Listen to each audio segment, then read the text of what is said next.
ابا امی کو بولنا کہ 313 مرتبہ سورہ اخلاص پڑھو، ماشاءاللہ جی 313 مرتبہ درود شریف پڑھو، جی 313 مرتبہ استغفار پڑھو جی اور 100 مرتبہ سورہ فاتحہ پڑھو. انشاءاللہ. بس اتنا کرو. جی اس صاحب. کے بعد انشاءاللہ اللہ تعالیٰ سے جو مانگو گے اللہ دے گا. انشاءاللہ. اور آپ مکہ مکرمہ مدینہ منورہ جا رہے ہو تو وہاں پر بھی اس کی پابندی کرو. انشاءاللہ. اور میں نے 3 تصویر دی ہے جی ہدیہ. جی ایک تیرے لیے ہے، جی صاحب. ایک ابا کے لیے، ایک امی کے لیے. جی یہ صاحب. میری تصویر کا نام ہے جاندار، شاندار، مالدار، دیندار، ایماندار. ماشاءاللہ. برکتی تصویر ہے. انشاءاللہ. اسے سنبھال کے رکھنا بالکل اور بالکل اس کو صاحب. لے کر ہی انشاءاللہ وہاں پڑھتے رہنا اور ہمارے لیے دعا کرنا. انشاءاللہ انشاءاللہ ہم جی. دعا کرتے ہیں کہ اللہ تعالیٰ آپ کا سفر بہت آسان آمین کرے، آمین آمین آمین. حج مبرور نصیب فرمائے، آمین آمین. اور اللہ آپ کے حج کو قبول فرمائے. آمین اور آمین. جو میرے لیے دعا کرتا ہے میں اس کے لیے بھی دعا کرتا ہوں. انشاءاللہ اور یہ میرا وظیفہ جو دیا میں نے آپ کو اس کو پڑھتے رہنا. انشاءاللہ انشاءاللہ جی. بارک اللہ. اور ایک وظیفہ اور دیتا ہوں، پیسوں کے لائن پہ آج کل لوگ بہت پریشان ہیں. ہر فرض نماز کے بعد 7 مرتبہ لیلاف قریشین پڑھ لیا کرو اور 7 مرتبہ سورہ کوثر پڑھ لیا کرو ہر فرض نماز کے بعد. دیکھو اللہ تعالیٰ کتنا دیتا ہے انشاءاللہ. ایک بات یہ. دوسرا کہ جو پیسے آپ گنو نا، جو پوٹلی ہوتی ہے نا، جسے پیسہ رکھتے ہو 1,00,000 روپیہ 2,00,000 روپیہ، یا تمہارا دجالی کارڈ ہوتا ہے نا، دجالی کارڈ سمجھ گئے، MTNL کہتے ہیں کہ ATM کہتے ہیں، پتہ نہیں، وہ بچوں کے پاس ہوتا ہے. میں کہتا ابا آپ بھی رکھو. مجھے کیا ضرورت ہے بھائی، مجھے اس کی ضرورت نہیں ہے، اپنی ضرورت اللہ پوری کر لیتا ہے. اس پر بھی 1 مرتبہ آپ انا آتے نا کل کو صرف پڑھ کے دم کر دو گے انشاءاللہ بینک میں سے پیسے ختم ہی نہیں ہوں گے انشاءاللہ. جب بھی پیسہ گنو نا، جیسے پیسہ گنتے اندر رکھتے ہیں، تو 1 مرتبہ سورہ کوثر پڑھ کے دم کر دو. بہت مجرب ہے، بہت مجرب. سلف صالحین کا معمول تھا. اور 3 نصیحتیں بات ختم کرتا ہوں. یعلم سرکم، تمہارے باطن کو اللہ جانتا ہے. وجہرکم، تمہارے ظاہر کو جانتا ہے. ویعلم ما تکسبون، جو تم کرتے ہو وہی معلوم ہے. اور آخر میں کیا لکھتے تھے؟ وَهُوَ مَعَكُمْ أَيْنَمَا كُنْتُمْ، وہ تمہارے ساتھ ہے جہاں پر بھی تم ہو. یہ 4 چیزیں اپنے دل میں بٹھا لو. ہمارے باطن کو جانتا ہے، ہمارے ظاہر کو جانتا ہے، جو کچھ ہم کرتے ہیں وہ بھی اس کو معلوم ہے. جہاں ہم ہیں وہ سب ہمارے ساتھ ہے. اس لیے اس یقین کے ساتھ زندگی گزارو. اس کے لیے ہم اللہ کے راستے کی بھی تشکیل کرتے ہیں، دعاؤں کا اہتمام کرنے کی بھی تشکیل کرتے ہیں. اور کوئی نماز ہماری ضائع نہیں ہونی چاہیے. فجر کی نماز اگر کوئی نہیں پڑھے گا، شیطان کان میں آ کر پیشاب کر جائے گا. یہ صحیح حدیث ہے. فجر کی نمازوں کا اہتمام کرو. ایک ساتھی تھا، مجھے کہتا تھا کہ مولوی صاحب جو ہے میں جب بھی جو ہے نا فجر کی نماز کے لیے قضا ہوتی ہے، کوئی مجھے یاد آئے نہ آئے، آپ مجھے یاد آتی ہو. میں نے کہا کیوں؟ بولے کہ آپ سے یہ حدیث سنی ہے کہ فجر کی نماز جو نہیں پڑھتا، قضا کرتا ہے، شیطان کان میں آ کر پیشاب کر جاتا ہے. تو میں یوں کر کے صاف کرتا ہوں، یہ کر کے. میں نے کہا ایسے صاف نہیں ہوگا. وہ ایک صحابی تھے، ان کا نام تھا معاویہ ابن معاویہ لیسی. بہت بیمار تھے. صحابہ اور سارے حضور صلی اللہ علیہ وسلم تبوک گئے. اس وقت میں یہ مدینہ منورہ میں بیمار تھے، یعنی سفر کے لائق نہیں تھے. تو روایتوں میں آتا ہے کہ حضور نے چھوڑ دیا ان کو کہ بیمار ہیں. لیس علی الاعمى حرج ولا علی الأعرج حرج ولا علی المریض حرج. خیر چھوڑ دیا. آگے جب تبوک پہنچے تو حضرت جبریل آئے، اور حضرت جبریل نے آ کر کہا کہ حضرت وہ معاویہ ابن معاویہ لیسی انصاری کا انتقال ہو گیا ہے وہاں، تو ہم کیا کریں؟ ان کا جنازہ وہاں پڑھ لیں، ہم ان کو نہلا دیں، وہاں دفن کر دیں، یا ان کا جنازہ یہاں لے کر آئے؟ آپ نے فرمایا نہیں بھائی، جنازہ یہاں لاؤ. مدینہ منورہ سے تبوک 600 650 700 کلومیٹر ہے. سارے فرشتوں کا جنازہ لے کر تبوک آئے. حضور صلی اللہ علیہ وسلم نے جنازے کی نماز پڑھی. جنازے کی نماز پڑھنے کے بعد حضور صلی اللہ علیہ وسلم سے حضرت جبریل نے پوچھا کہ حضرت تبوک میں دفن کریں یا انہیں مدینہ لے جائیں؟ آپ نے فرمایا نہیں بھائی مدینہ لے جاؤ. لیکن آپ نے ایک سوال کیا، جبریل آدمی جہاں مرتا ہے وہاں دفن ہو جاتا ہے، اس کا اتنا اعزاز کیوں ہوا؟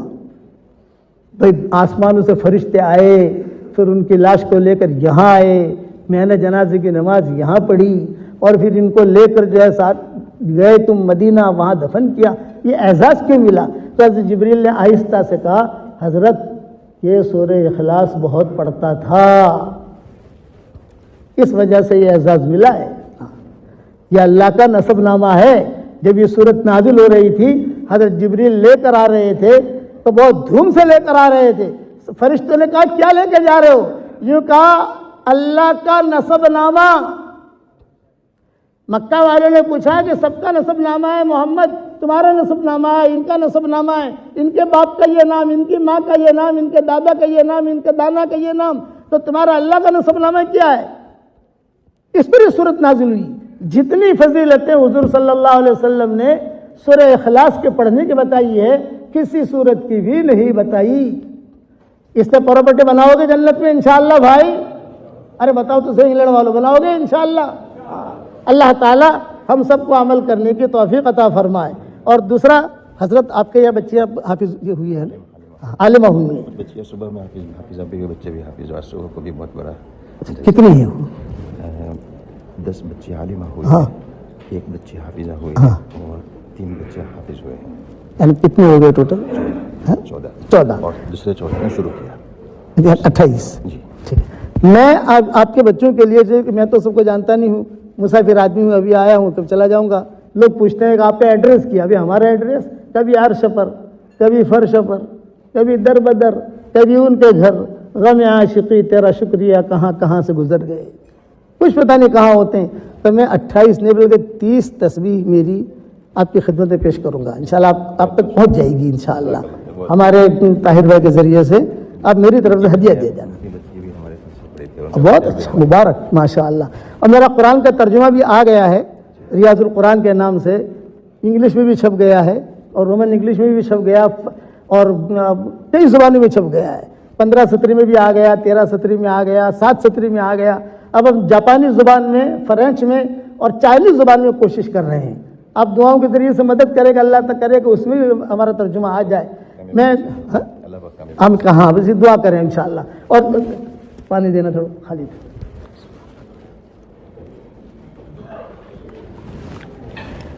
اب دیکھو میں ایک کیش بزنس کرواتا ہوں آپ کو، میں ایک دعا پڑھا رہا ہوں، پڑھ لو آپ۔ ربنا اغفر لی ولوالدی وللمؤمنین یوم یقوم الحساب۔ حدیث شریف میں آتا ہے من استغفر للمؤمنین والمؤمنات، حدیث کے جملے یہ ملیں گے آپ کو، حدیث میں یہ دعا کے بارے میں نہیں ملیں گے، یہ تو ہم نکالتے ہیں اس کے اندر سے۔ من استغفر للمؤمنین والمؤمنات، اگر کوئی آدمی یہ دعا ایک مرتبہ پڑھ لے تو اس وقت میں دنیا میں جتنے مسلمان مرد اور عورتیں ہوں گی ان سب کے برابر اللہ تعالیٰ اسے نیکیاں دے گا۔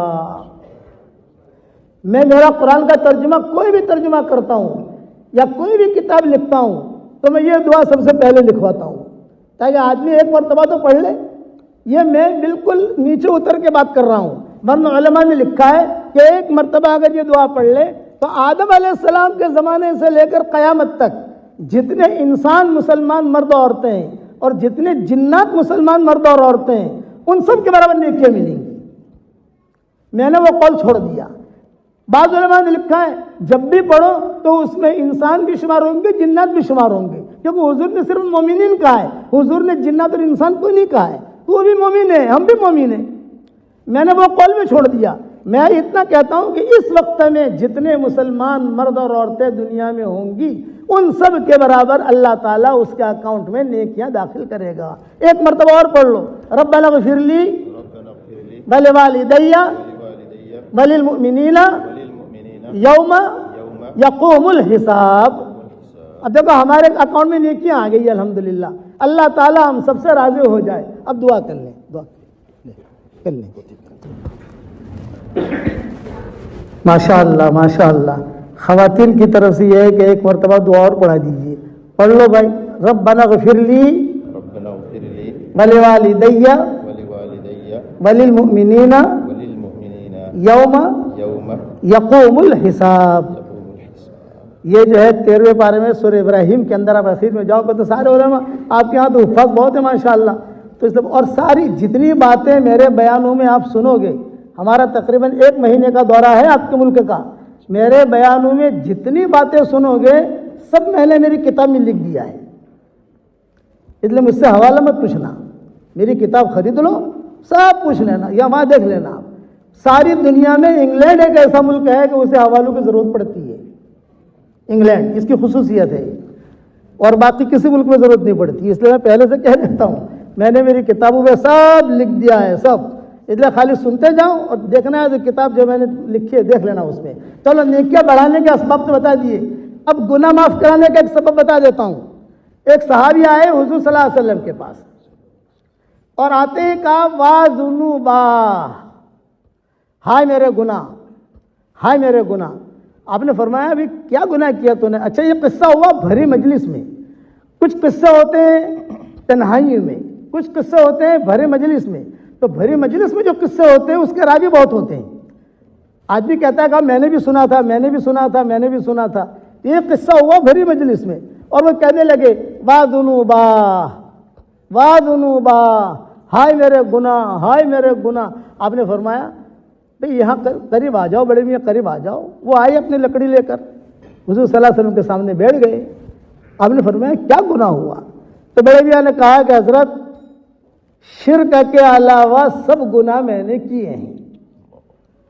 اب میں آیا ہوں، بڑھاپے نے ڈیرا ڈال دیا، کمزور ہو گیا، موت کی آہٹ سنتا رہتا ہوں، آپ مجھے کچھ ترتیب بتا دیں کہ میرا گناہ اللہ معاف کر دے۔ تو آپ نے کیا فرمایا؟ ہاں کر لو، اب اس طرح واجب تو زیادہ اچھا ہے، یہ میرا اصل میں یہ کام، آپ کر لیں۔ Just the English translation, some of the English translation is important. Hazrat is saying that once Rasulullah sallallahu alaihi wasallam was sitting in the gathering, and when there are people present in the gathering and something happens or he says something, the narrators are many because a lot of people hear it. So one old man came and he kept on saying, wa dhunuba, oh Allah, my sins, ya Allah.